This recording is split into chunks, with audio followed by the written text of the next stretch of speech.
Good evening, students. Today's my topic is hypocortisolism. Okay, this is also called as Addison's disease.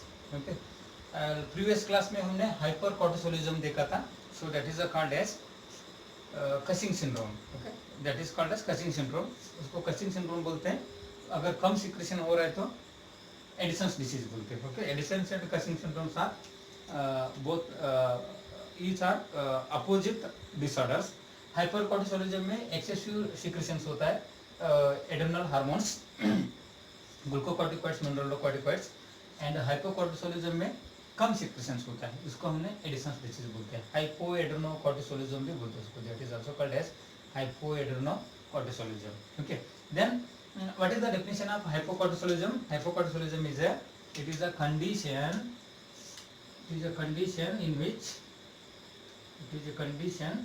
in which decreased secretion of adrenal hormones,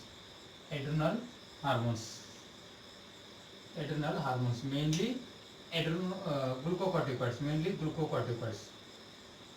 Okay, or it is a decreased activity of adrenal gland. Okay, adrenal gland decrease activity, कम काम करने चालू किया तो editions disease होता है. सो हम इस ये डेफिनेशन को हमने एडिशंस डिसीज बोलते हैं.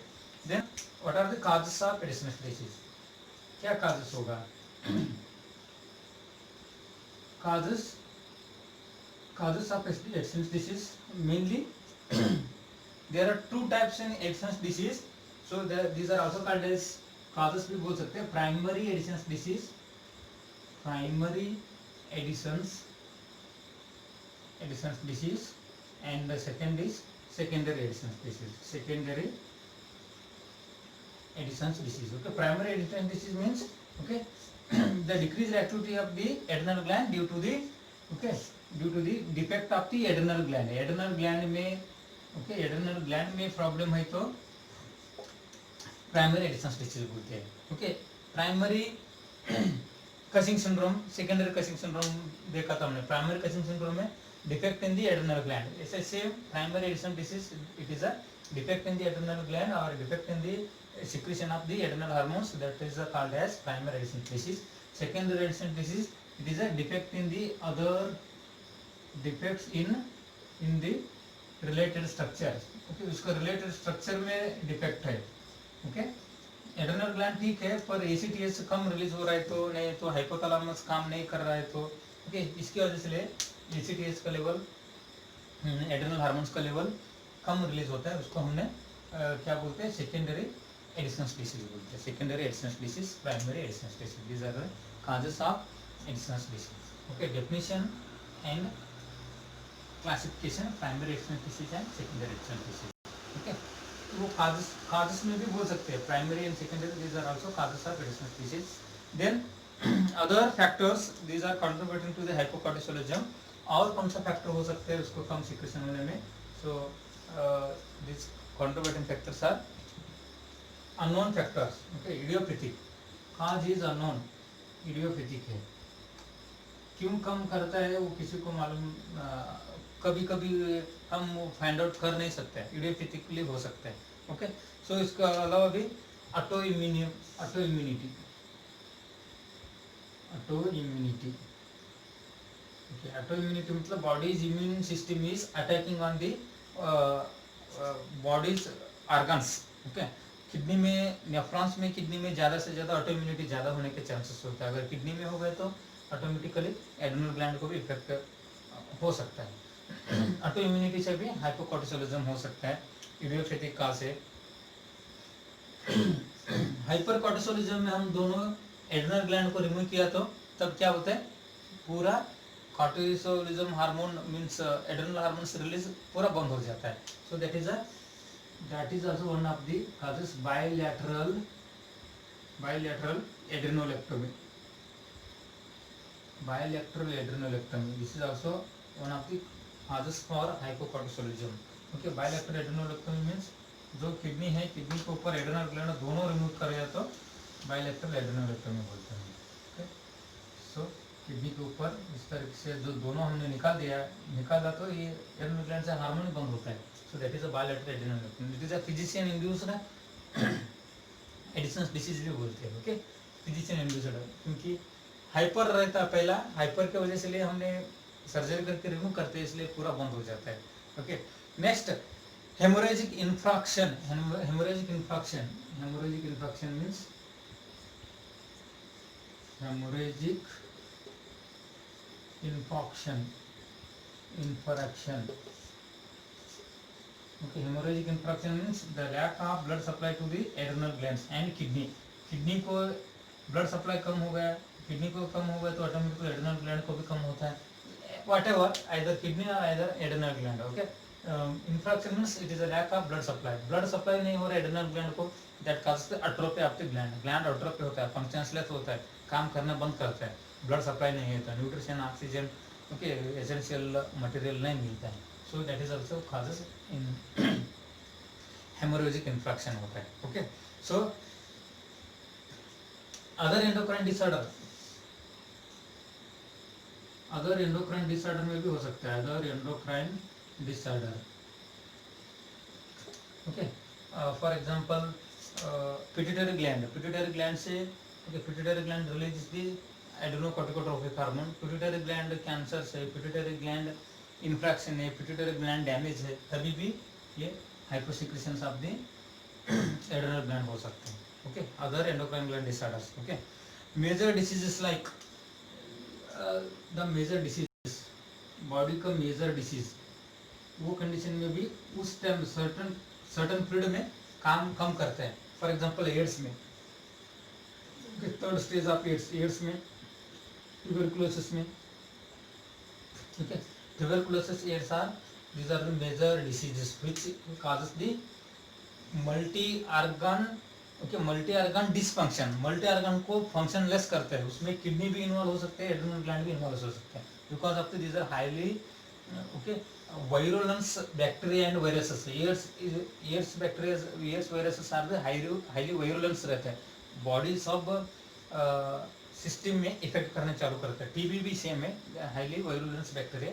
सो that is also causes the systematic dysfunctioning of the body organs. So if suppose it causes the dysfunctioning of the this kidney either in the adrenal gland, so that causes the hypocortisolism. इसकी वजह से hypocortisolism होने का chances होता है. Okay.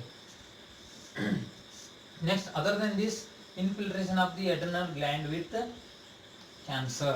अगर adrenal gland cancer cells के साथ इनफिल्ट्रेशन हो गया, पूरा कैंसर हो गया, तो कैंसर क्या करता है, सेल्स को डिस्ट्रॉय करना चालू करता है. तो डिस्ट्रॉय किया तो उस टाइम पे भी उसका फंक्शंस नहीं हो सकते. Infiltration of the adrenal gland with the cancer. Infiltration of adrenal gland with cancer. क्योंकि कैंसर के साथ एड्रेनल ग्लैंड मिक्स हो गए तो that is also causes the hypocortisolism. Okay, next congenital hypoplasia. Congenital भी हो सकता है, congenitally by birth, congenital hypoplasia. Okay, by birth से भी क्या करते हैं, बाय बर्थ से भी ये एड्रेनल ग्लैंड कम काम करने चालू करते हैं. Okay, congenital hypoplasia means by birth the adrenal glands are works insufficiently, so that is also one of the etiological factors for hypocortisolism. hypocortisolism के ये भी एक etiological factor होता है. Okay, insufficient releasing of the ACTH, insufficient releasing of the ACTH due to the okay, lack of coordination of okay, hypothalamus pituitary axis. Yes, hypothalamus pituitary axis. hypothalamus, okay, ये सारे क्या है, aetiological factors है दोस्तों. Okay, तो aetiological factor में primary hypocortisolism, secondary हाइपोकॉर्टिसोलिज्म, idiopathic होता है, कैंसर ऑफ एड्रेनल ग्लैंड हो सकता है, कंजेनिटली हाइपोप्लेजिया, कंजेनिटली एड्रेनल ग्लैंड ग्रोथ नहीं होता, उस टाइम पे भी हो सकता है. Okay, insufficient releasing of the ACTH hormone because of the incoordination between the pituitary and hypothalamus. hypothalamus pituitary के बीच में कोऑर्डिनेशन नहीं होता है, इसकी वजह से एसीटीएच कम आने की वजह से क्या होता है, hypo functioning of the adrenal glands. Okay, so these are what certain etiological factors of the hypocortisolism. Hypocortisolism is a condition in which decreased activity of the adrenal hormones. Okay, primary hypocortisolism, secondary hypocortisolism. Okay, next हमने बात करने वाले हैं pathophysiology of hypocortisolism. Pathophysiology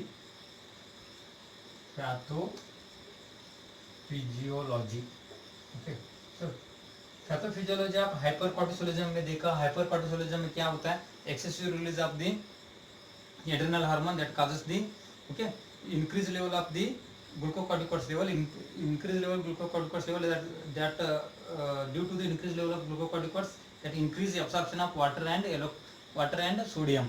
So due to the increased absorption of water and sodium retained in the body, that causes the edema, hypervolemia, hypertension and gluconeogenesis, excessive gluconeogenesis, excessive proteolysis ज़्यादा muscle से breakdown होने से weakness होने चालू होता है. Exact opposite action हाइपोकॉर्टिसोलिज्म में होने चालू होता है. सो इट्स वेरी सिंपल है. अगर हाइपरकॉर्टिसोलिज्म मालूम हो गया तो हाइपोकॉर्टिसोलिज्म अपना आप आ जाएगा. Due to etiological factor, due to etiology, okay, due to etiological factor, decreased release of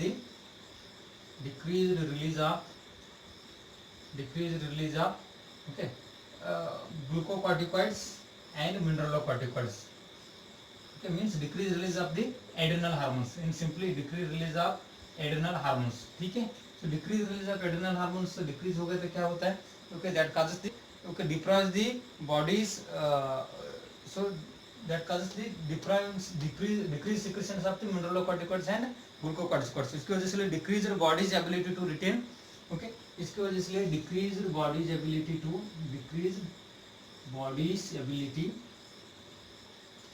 to retain water and sodium, okay, and increases potassium level in the body. Okay, body water and sodium को absorb नहीं कर पाएगा digital converter tube में, kidney में problem होता है इसमें. Okay, and potassium excrete नहीं कर पाएगा, बॉडी में रह जाएगा, इसलिए पोटेशियम का लेवल बढ़ता है बॉडी का अंदर. Okay, sodium and water absorption नहीं होता है. ओके, इसकी वजह से क्या होता है, तो सोडियम एंड वाटर लेवल कम होता है बॉडी के अंदर, पोटेशियम लेवल का बढ़ता है. ओके, इस तरह से होगा तो body's ability to retain water and sodium, so that causes the decreases the capillary permeability, decreases vascular tone. कि vascular tone decrease होता है, मतलब वेसल्स में जो स्ट्रेंथ होता है वो स्ट्रेंथ धीरे धीरे कम आता है. Okay, and decreased capillary permeability, capillaries का कैपिलरी परमिएबिलिटी डिक्रीज होता है. मतलब कैपिलरी में जो ट्रांसफर होते रहते हैं, कैपिलरीज आर्टरीजोल्स एंड वेनोल्स के बीच में रहते हैं. जो बॉडी को सप्लाई होता है आर्टेरियल ब्लड, वापस वेनस ब्लड जब आता है तब वो उसका कैपिलरीज का जो उसका परमिएबिलिटी भी कम होता है. तो कैपिलरी परमिएबिलिटी कम होने से so that causes hypovolemia, that depress the water level and sodium level in the body, that causes hypovolemia. इसकी वजह से हाइपोवैलेमिया होता है. ओके, हाइपोवैलेमिया से डिक्रीज्ड कार्डियक आउटपुट, हाइपोवैलेमिया होता है, कार्डियक आउटपुट डिक्रीज होता है. सो हाइपोवैलेमिया कार्डियक आउटपुट डिक्रीज होने से हाइपोटेंशन होता है. इट्स वेरी इंपॉर्टेंट, हाइपोटेंशन होता है. सो हाइपोटेंशन हो गए तो that causes the decreased body cellular perfusion.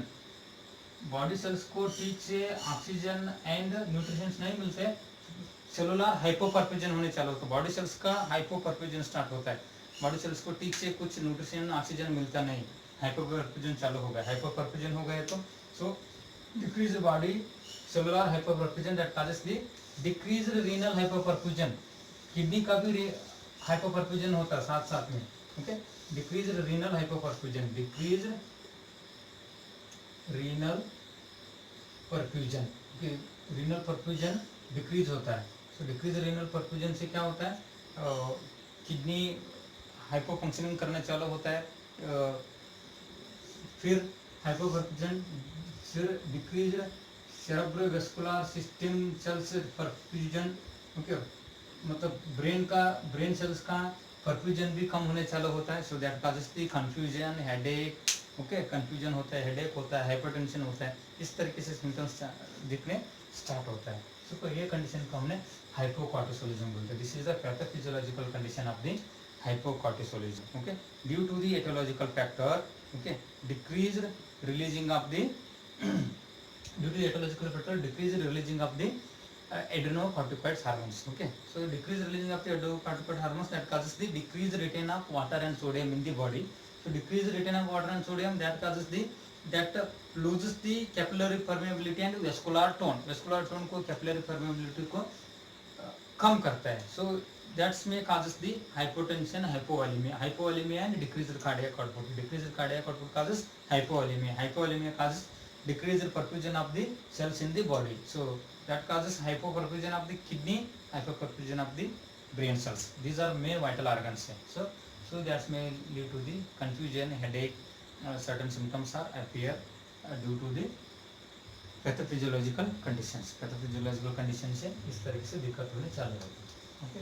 This is regarding the pathophysiological condition of the hypocortisolism का पैथोफिजियोलॉजिकल कंडीशन, ओके। हमने अभी नेक्स्ट देखेंगे clinical symptoms of Addison's disease, okay.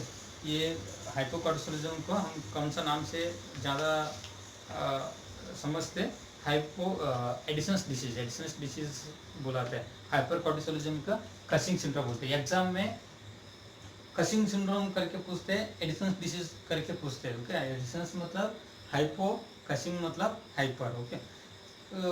Sign and symptoms क्या क्या दिख सकते हैं हाइपोकॉर्टिसोलिज्म में? Sign and symptoms, insidious clinical symptoms, insidious मतलब धीरे धीरे एक हमको पता भी नहीं चलता, इस तरह से सिम्टम्स दिखने चालू होता है, okay. So first of all mind fatigue होने चालू होता है। माइंड फटीग मतलब मेंटल स्ट्रेस और मेंटली ज़्यादा फटीग जैसा लगता है, मतलब बोरिंग जैसा होता है। मेंटल फटीग, माइंड फटीग होता है, ओके। साथ में लेथार्जी होता है। लेथार्जी मतलब person is unable to, person is loss is interest in doing daily, okay, require daily activities करने में बहुत लेजीनेस दिखने चालू होता है, okay. So loss of interest, lethargy, mind fatigue ये क्यों होता है? हाइपोपरफ्यूजन होने से, क्योंकि बॉडी सेल्स को ठीक से नहीं, डिप्रेशन में जाता है, इरिटेबिलिटी होता है, डिप्रेशन भी हो सकता है, डिप्रेशन, इरिटेबिलिटी, डिप्रेशन होता है, इरिटेबिलिटी होता है, ओके। फिर बाद में कोई भी चीज़ में कंसंट्रेट नहीं कर पाएगा, लैक ऑफ कंसंट्रेशन, ये related to cerebro vascular conditions, cerebrovascular disorder से इतना इस तरीके से दिखते हैं symptoms, okay. Lack of concentration, irritability, depression, lethargy. क्यों? क्योंकि सोडियम का लेवल कम है बॉडी के अंदर। Sodiums are very important for the brain neurons transmission. Electrolytes are very important. अगर बॉडी के अंदर इलेक्ट्रोलाइट्स वाटर लेवल ही कम हो गए तो बहुत वीकनेस हो जाएगा, ओके। बॉडी सेल्स हाइपोपरफ्यूजन से काम ही नहीं कर पाएगा, okay. Then generalized appearance, weight loss होता है, जनरलाइज्ड अपीयरेंस होता है, मतलब हर रोज जनरलाइज्ड अपीयरेंस मतलब सब लोगों के बीच में ये अलग ही दिखने चालू होता है, एकदम sudden weakness, depression, something is different from other people, okay. इसके अलावा भी वेट लॉस भी होता है, बॉडी के अंदर वाटर लेवल भी नहीं है तो वेट लॉस भी होने के चांसेस होते हैं, वेट लॉस। इस तरीके से सिम्टम्स हमने हाइपोकॉर्टिसोलिज्म में देखने मिलते हैं, ओके। और भी सिम्टम्स है this hypocortisolism that causes the systematic, okay. Systematic hypocortisolism से सिस्टेमेटिक सिम्टम्स दिखने चालू होता है। वो क्या क्या सिम्टम्स दिखते हैं हमने नेक्स्ट क्लास में देखेंगे। So hypocortisolism it is a decrease and lack of activity of the adrenal cortex, okay. So primary hypocortisolism, secondary hypocortisolism. Primary hypocortisolism So main in the adrenal gland. Secondary hypocortisolism, this out from the adrenal gland. Related structures are infected. In next class we will detail in detail. Thank you very much.